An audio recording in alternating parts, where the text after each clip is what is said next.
So when we're looking at working with organizations, we ask you to look at this data. Who is in your community?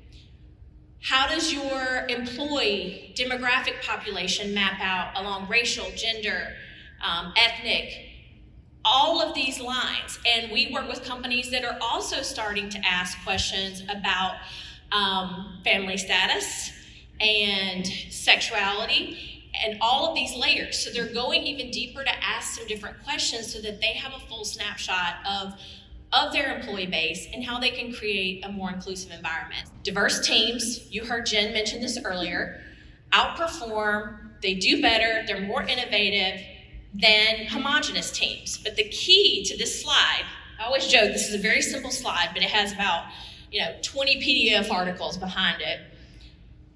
They have to be well managed and they have to be in an environment that is inclusive.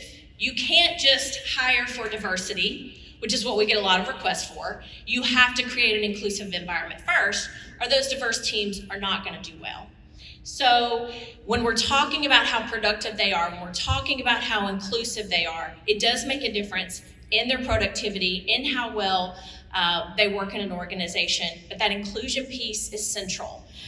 Almost every organization that we work with, when talent interviews, when they talk to that employer, one of the things they are asking now, do you have a DEI council? Do you have a committee? What are you doing in the way of inclusion? Talent has choices now.